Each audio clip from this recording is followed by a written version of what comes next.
Parashat Vayelech, elle commence Vayelech Moshe Vayedaber Tadevarim El Kol Israël. Donc ça, je dis que c'était son dernier jour, et Moshe Rabbeinu, il est parti donc vers le peuple d'Israël, et il aura transmis les lois de la Torah. Pour dire que Moshe Rabbeinu, il n'a pas arrêté de transmettre jusqu'à la dernière minute, jusqu'à la fin de sa vie. Il a senti qu'il avait une obligation, il doit transmettre au peuple d'Israël et leur donner les lois de la Torah.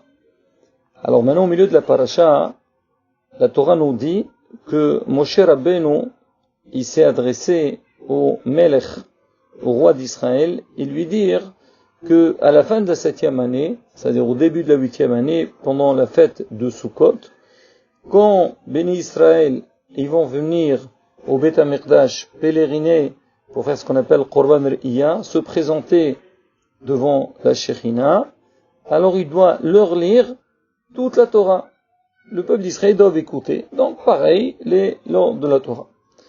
Maintenant, notre maître, Or Haïm HaKadosh, il s'interroge un petit peu sur la manière que Moshe Rabbeinu s'est adressé au roi pour transmettre les mots de la Torah, les paroles de la Torah. Il dit, Haqel et Ta'am, la Torah elle dit, Haqel et Ta'am, rassemble le peuple.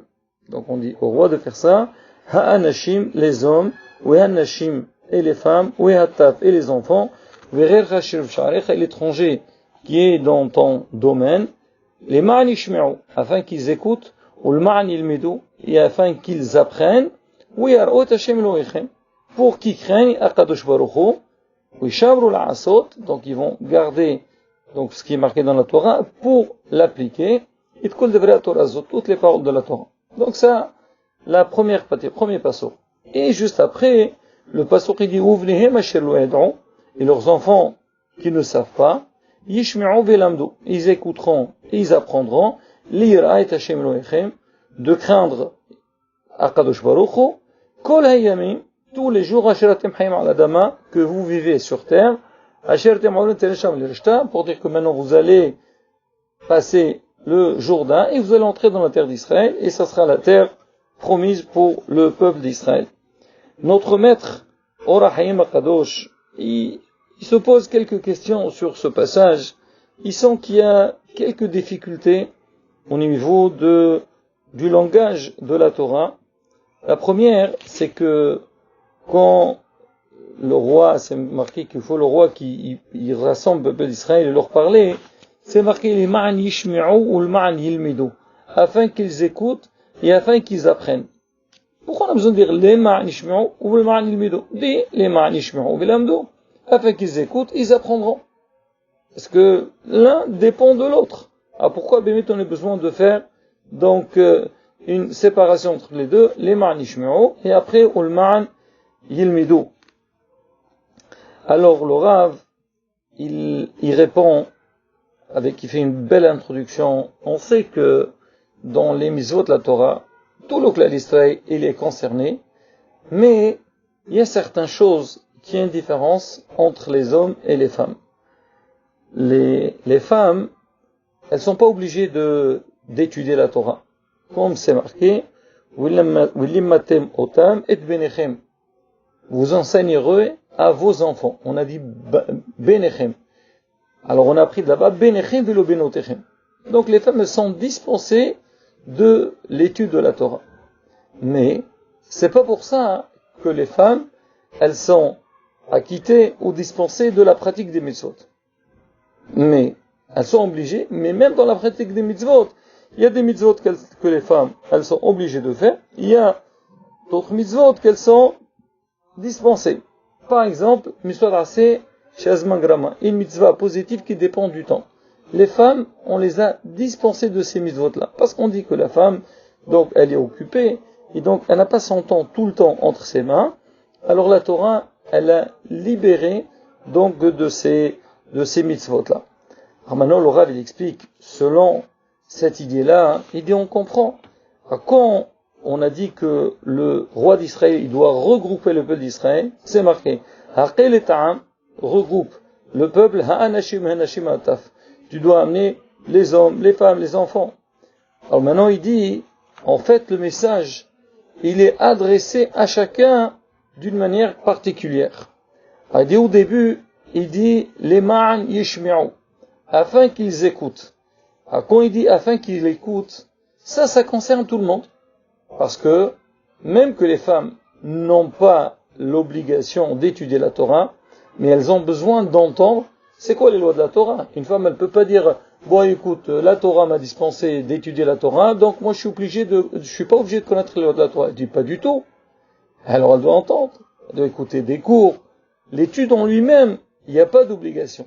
Mais connaître les lois de la Torah, il faut, parce que il y a énormément de mitzvot que la femme, elle est concernée. Mais après, quand il a dit il a dit une deuxième fois, là il parle pas avec les femmes, il parle avec les hommes, parce que les hommes, ils ont une obligation d'étudier la Torah.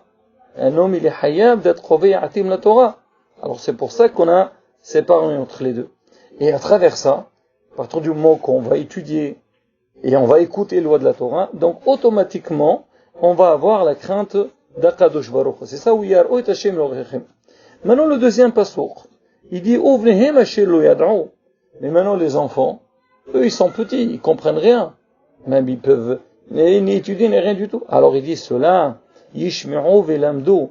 Alors eux, il faut leur transmettre aussi. Il faut leur donner donc les lois de la Torah. Ne pas dire à un enfant, il est petit, il comprend rien. Alors tu dis bon, on n'est pas bon pour le moment, on le laisse grandir. Quand il sera grand, il apprendra, il saura que ce soit un garçon ou une fille. Donc quand il arrive à l'âge, il fera ce qu'il faut. Et te dit non. Même si ça pas Yishmi'u velamdu. Eux, il faut les éduquer.